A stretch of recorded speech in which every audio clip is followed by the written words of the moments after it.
A middle-aged man who was standing a few feet away, swaying, coughed and made a retching noise. Mary leant over the tube track and watched as the rat stopped stock still. It sniffed the air, then suddenly powered up its haunches and darted into a crumbling hole. The action reminded her of the rodent that had made a similarly speedy, though wholly unexpected, appearance in Fleur's dining room just 8 weeks ago. What a fiasco that had been. They'd had a couple of regular customers in, too, big spenders. And that woman who looked like a hairdresser but actually reviewed restaurants for some city living blog. Because of her, Ratty's debut had been extremely well publicised. In the following months, bookings had taken a real hammering. It was only in the past week that they'd managed to reach the level of custom they needed to break even. Which is why today had been so devastating. At about noon, she'd received a blistering phone call from one of their best customers, an American businessman wooing China, who was threatening to sue. He was so wound up she'd called in her dad, and he was not best pleased. Had to stop what he was doing and go and see the guy in person.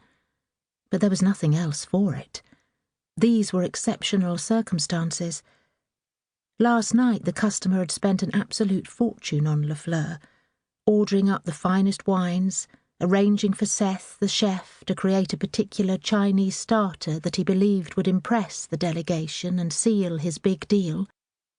Those who had partaken of that oriental delicacy, it turned out, had all gone down with food poisoning.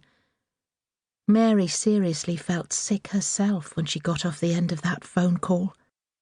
"Did they also have the fish?" she'd asked, then cringed and slapped her forehead, grateful that there was no one else in the office to hear. She shouldn't have said that. Her father told her never to admit liability. Let them prove it, was his motto. But she'd not been able to stop herself blurting it out. Not that it mattered. One had gone for guinea fowl, another had indeed consumed the sea bass, but then 2 of the others who had also become ill were vegetarian. It was the second irate call of the evening. She'd managed to deal with the first without seeking help from Dad. That had been from a young man who she'd never seen before. His date had ordered the sea bass and started chucking up in the taxi home. Very embarrassing for all parties. And yes, they'd pay the cleaning bills. It didn't make sense. 4 different dishes, same symptoms. It had to be a hygiene issue, not food poisoning, which was worse, really. She shuddered and looked at the rail again. It was vibrating. A train was on its way. She'd have to have that conversation with Seth on Monday, before her dad got to him. He could be quite formidable. But then again, this kind of thing was the death kiss to restaurants, and as chef, Seth really should be taking responsibility for standards in his kitchen. They certainly paid him enough, and she couldn't have eyes and ears everywhere all the time. The thought of the inevitable confrontation made her feel totally and utterly fatigued.